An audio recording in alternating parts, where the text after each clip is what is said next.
The Hijrah is one of the most important events in Islamic history. One night, the Messenger of Allah set out toward Medina together with Abu Bakr. Before that, their first stop was Mount Thawr. In the previous video, you followed the Messenger of Allah and Abu Bakr on their journey all the way to Mount Thawr. You witnessed remarkable events. The Messenger of Allah left his home, passing right through the disbelievers without them even seeing him. Afterwards, the spiderweb covering the entrance of the Cave of Thawr and the pigeons building a nest there prevented the disbelievers from finding the Messenger of Allah. The disbelievers had been defeated by a spiderweb thinner than a human hair, and by a timid little bird. After waiting in the cave for 3 days, the Messenger of Allah, Abu Bakr's freed servant, Amir ibn Fuhaira, and their guide, Abdullah ibn Uraykit, set out together on the road. It was Monday, the 4th day of the month of Rabi al-Awwal. Their destination was now directly Medina. Hundreds of companions in Medina were eagerly waiting for their arrival. The Messenger of Allah was leaving behind the city where he had been born and raised with sadness in his heart.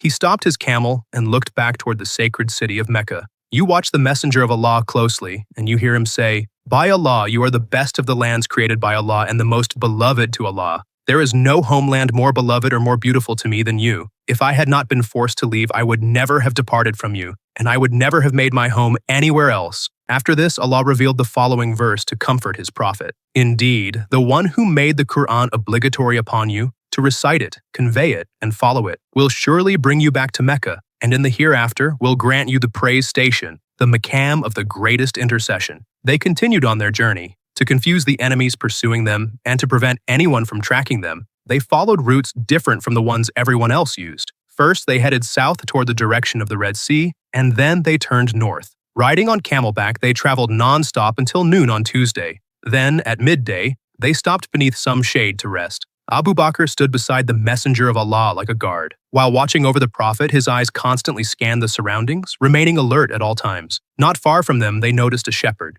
They went to him and asked for some milk. The shepherd pointed to a goat beside him and said that there was no other goat able to give milk, and that this one had stopped producing milk because it was pregnant. The Messenger of Allah reached toward the goat's udder with his blessed hand, touched it, and made dua. Instantly, the goat's udder filled with milk, and all of them drank from it until they were satisfied. The shepherd, who witnessed everything that had happened, was left in shock and asked the Messenger of Allah who he was. The Messenger of Allah said that he would reveal his identity on the condition that he would not tell anyone. The shepherd accepted this condition. Then the Messenger of Allah said, "I am Muhammad, the Messenger of Allah." The shepherd immediately accepted Islam right there on the spot and said that he wished to come along with them. However, the Messenger of Allah asked him to join them later, and they continued on their journey. After traveling for some time, they arrived at the area of Qudayd. You continue following behind them on camelback, sometimes growing thirsty yourself as you accompany them along the journey. This time, an elderly woman stood before them, and they asked her for something to eat. The woman said that she had nothing to offer.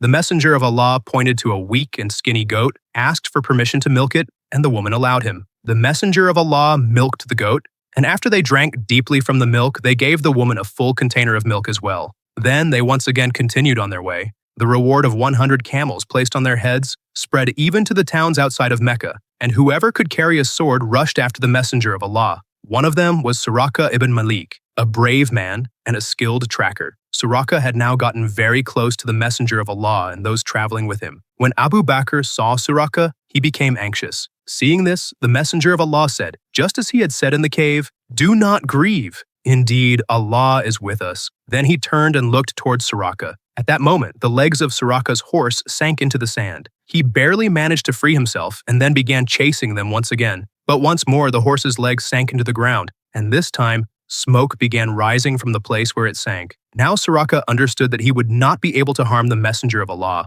He asked the Messenger of Allah to pray for him and to save him. The Messenger of Allah made dua, and Suraqah was freed. After escaping from where he had sunk, Suraqah said, "O Messenger of Allah, command me with whatever you wish." The Messenger of Allah asked him to make sure that no one would follow behind them. The moment Suraqah received the instruction, he immediately turned back. To the other pursuers coming from behind, he said, "I already searched this area, but I found no one. Let us search elsewhere." And in this way, he turned them away. You are amazed by this scene, aren't you? Just moments ago, this man had come to kill the Messenger of Allah, and now he had become his protector. And by deceiving the other pursuers, he caused them to change their route completely. Do not forget to share these astonishing scenes with the people around you, and subscribe to the channel. The Messenger of Allah and those with him continued on their journey. They arrived at a place called Amim, The land of the Banu Sam was near this area, and their leader, Buraidah ibn Husayb, came to the Messenger of Allah with 80 men. He had heard about the Quraysh's promise of 100 camels. Without any hesitation, the Messenger of Allah asked who they were, and Buraidah introduced himself.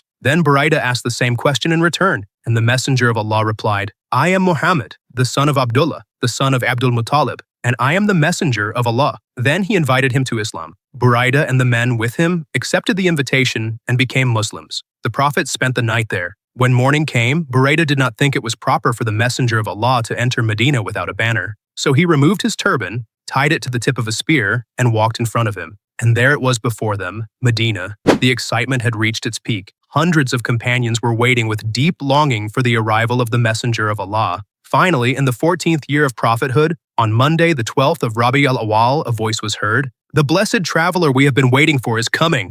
Everyone began running toward the direction from which the Messenger of Allah was arriving. The sounds of takbir were rising everywhere, and from the hills the nasheed, Tala al-Badru Alayna, echoed through the air. At last, the longing had come to an end. Medina had finally reunited with its beloved Prophet, and with tears in your eyes, you too had reached the end of the Hijrah journey. If you had lived in that time, with what emotions would you have welcomed the Messenger of Allah? We have now come to the end of this video as well. Share your feelings in the comments, and do not forget to subscribe to the channel and like the video.